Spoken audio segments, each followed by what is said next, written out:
Isang madilim na araw ang sumapit nang biglang gumuho ang kapayapaan sa mundo. Mula sa kawalan, sumulpot ang mga dambuhala at kakilakilabot na mga nilalang, isang higanteng ahas na nababalutan ng lila at nakamamatay na kidlat ang nagpakita, kasabay ng kawan ng naglalakihang mga humanoid monsters at isang hukbo ng mga undead na kalansay. Sa isang iglap, naging isang buhay na impyerno ang planetang Blue Star. Walang kalaban-laban ang sangkatauhan, maririnig ang mga desperadong pagsigaw ng mga tao na nagmamakaawang pakawalan sila habang walang awa silang nilalamon at pinagpupunit-punit ng mga dambuhalang monsters, ang mga lungsod ay gumuho, at ang mga natitirang nakaligtas ay naiwang umiiyak sa takot sa gitna ng mga gumuhong gusali. Ngunit sa gitna ng desperadong sitwasyong ito, hindi hinayaan ng sangkatauhan na tuluyang mamatay ang kanilang lahi, biglang nagising ang mga natatagong espesyal na kakayahan ng ilang mga tao, nagkaroon ng mga magic arrow na may kontrol sa purong enerhiya, mga mamamana na may nakamamatay na asinta, at mga mandirigma na may matitibay na kalasag, gamit ang kanilang mga fana-fanal na katawan, buong tapang nilang hinarap at pinaslang ang mga halimaw upang bawiin ang kanilang mundo.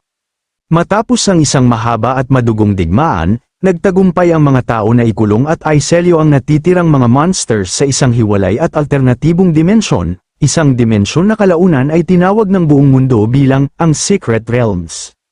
Simula noon, nagbago na ang takbo ng kasaysayan, lahat ng taong umaabot sa edad na 18 ay nagkakaroon na ng pagkakataon na gisingin ang kanilang sariling natatanging kakayahan, upang masigurado ang kaligtasan ng planeta. Isang maringal na class transition ceremony ang binuo ng gobyerno upang piliin ang pinakamalalakas na eksperto na siyang tatayo bilang bagong selyo at tagapagtanggol ng Blue Star. Dinala ang kwento sa Linen City Class Transition Altar, kung saan nakatutok ang pansin ng lahat sa isang dambuhala at kumikinang na asul na kristal. Sa harap ng napakaraming estudyante, buong lakas na nagpahayag ang host ng seremonya, idiniin niya na ang araw na ito ang magtatakda ng magiging kapalaran ng kanilang buong buhay.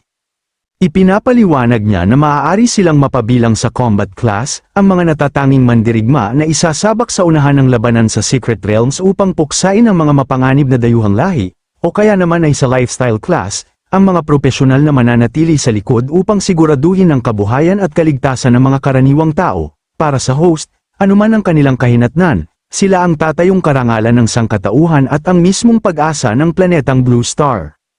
Habang seryosong nakikinig ang lahat, lumapit ang bida ng ating kwento na si Gu Qing sa isang magandang babae, nagtataka niyang itinanong kay Sister Xingtong kung bakit ito naroroon. Isang masayang ngiti at kaway naman ang isinalubong ng dalaga, buong seryosong sinabi ni Xingtong na narito siya para palakasin ang loob ng bida, at sinabihang huwag itong kabahan dahil tiyak na magiging matagumpay ang kanyang transition. Nagpasalamat naman si Gu Qing at umasang magkakatotoo ang magagandang salita ng kanyang itinuturing na Diyosa. Ngunit ang magandang tagpong ito ay agad na binuwag ng isang inggit na tingin mula sa likuran, puno ng galit at paghamak na pumasok sa eksena ang isang mayabang na karakter. Kinutya niya si Gu Qing bilang isang basura na lumaki lamang sa ampunan, at kinwestiyon kung paano nito nakuha ang lakas ng loob na magpa-cheer sa kanyang Diyosa. Sakto namang umalingaw-ngaw ang anunsyo sa buong bulwagan, nagbabadya na ang susunod na sasabak para sa senior class isang ay walang iba kundi ang mayabang na si Shenmo, at opisyal na ngang nagsisimula ang kanyang seremonya. Habang naglalakad patungo sa kristal, isang madilim na ngiti ang gumuhit sa mukha ni Shenmo. Sa kanyang isipan, determinado siyang ipakita sa kanilang Diyosa na siya ay 100 beses na mas magaling kaysa sa isang basurang tulad ng ating bida. Sa sandaling idampi ni Shenmo ang kanyang kamay sa mahiwagang kristal, isang nakakasilaw na pulang liwanag ang sumabog sa buong bulwagan, isang naglalakihang dragon na gawa sa purong apoy ang mabilis na nabuo at umungal sa himpapawid. Nagulantang ang lahat nang ianunsyo na nagawa ni Shenmo na gisingin ang isang napakabihirang high-tier class, ang Fire Archmage.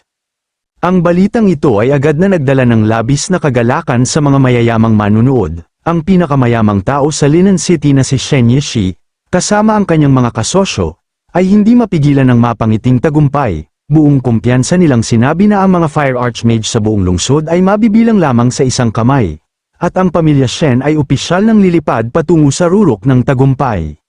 Dahil sa nakamit na pambihirang lakas, mas lalong lumaki ang ulo ni Shenmo. Habang naglalakad pabalik, buong kayabangan niyang sinabi sa sarili na talagang napakagwapo at kahanga-hanga niya, at tiyak na libu-libong mga kababaihan ang mababaliw sa kanya. nakita niya ang tatlong magagandang babae na nagmamadaling lumalakad bitbit ang mga naglalakihang pumpo ng pulang rosas. Inakala ni Shenmue na ang mga bulaklak na ito ay para sa kanya, kaya naman buong kumpiyansa niyang ibinukas ang kanyang mga kamay upang tanggapin ang pag-ibig ng mga ito. Subalit, isang nakakahiyang tagpo ang sumunod, nilagpasan lamang siya ng tatlong babae na tila ba isa lamang siyang hangin. Diretsong lumapit ang mga kababaihan kay Guqing at masayang iniabot ang mga rosas, buong puso nilang ipinarating ang kanilang suporta para kay Brother Guqing, habang isinisigaw na tiyak na gigising nito ang pinakamalakas na class sa buong seremonya. Dahil sa matinding kahihiyang ito sa harap ng maraming tao, nagnitngit sa galit si Shenmue. Lumingon siya ng may pamatay na tingin kay Guqing, habang isinusumpa sa kanyang sarili na pagbabayaran nito ang bida at magtutuos pa sila sa hinaharap. Sakto namang tinawag na ng host ang pangalan ng ating bida para sa Senior Class 5, habang naglalakad si Guqing patungo sa naglalakihang kristal. Isang seryosong alaala mula sa nagdaang gabi ang biglang nagbalik sa kanyang isipan. Noong gabi bago ang seremonya, kinausap si Guqing ng kanyang tumayong ama sa ampunan, hawak ang isang makinang at asul na kwintas. Ibinunyag nito ang isang matagal nang nakatagong lihim. Sinabi ng matanda na eksaktong 18 taon na ang nakakaraan, nang mahanap niya si Guqing, ang kwintas na ito ay kasama na sa loob ng kanyang mga lampin habang umiiyak sa gitna ng ulan.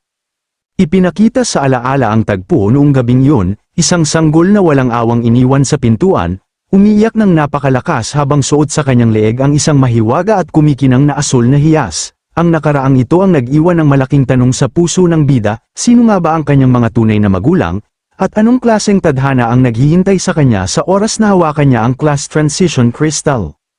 Bitbit ang kwintas na iniwan ng kanyang mga magulang, seryosong humakbang si Guqing. Naalala niya ang mga huling salita ng kanyang tumayong ama, na oras na upang ibalik ang hiyas na ito sa kanya ngayong malaki na siya, sa pag-asang mapoprotektahan siya nito. Sa loob ng maraming taon, nagtiis at nagsumikap ng husto si Guqing sa kanyang pagsasanay. Ang tanging pangarap niya ay makakuha ng isang malakas na combat class upang makaakyat sa pinakatuktok at sa wakas ay matuklasan ang katotohanan sa likod ng kanyang tunay na pinagmulan. Sa sandaling idampi niya ang kanyang kamay, isang nakakanginig na enerhiya ang biglang bumalot sa altar.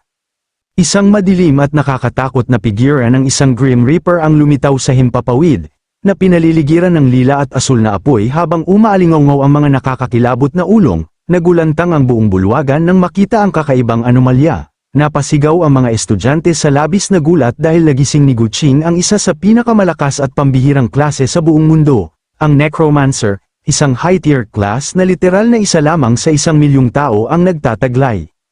Maging ang host ay hindi napigilan ng magdiwang, buong galit niyang isinigaw na sa paglipas ng panahon, tiyak na si Guqing ang magiging isa sa pinakamalalakas na haligi at powerhouse ng buong Blue Star. Habang natutulala at napapatakip ng bibig sa labis na tuwa si Sister Shingtong, isang madilim na anino naman ang rumehistro sa mukha ng naiinggit na si Shenmue. Ngunit bago pa man makapagdiwang ang ating bida, biglang nagbago ang takbo ng screen ng system, mabilis na nag-glitch ang mga numero sa kanyang data panel. Sa simula, ang kanyang mana ay biglang sumirit pataas patungong 8,948, isang napakalaking halaga para sa isang baguhan. Subalit sa isang kisap mata, ang numerong ito ay biglang bumagsak pababa, patungo sa 0. Tuluyang natulala at binalot ng matinding shock si Guqing habang hindi makapaniwala sa nakikita ng kanyang mga mata. 0 ang kanyang mana, paanong nangyari yun?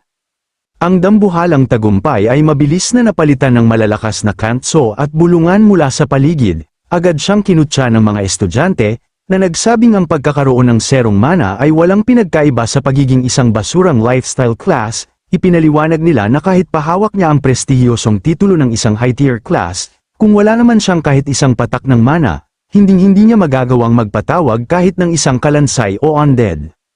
Muling pumasok sa eksena ang mayabang na si Shenmue habang may nakakalokong ngisi, humalakhak siya at sinabing ang basura ay mananatili kahit kailan na basura, at ang paggising nito ng isang mataas na klase ay tuluyan lamang nawala ng silbi, habang muling binalot ng matinding pag-aalala ang puso ng kawawang si Shingtong, naiwang nakatayo si Guqing sa harap ng kristal, isang necromancer na walang kakayahang gumamit ng magic.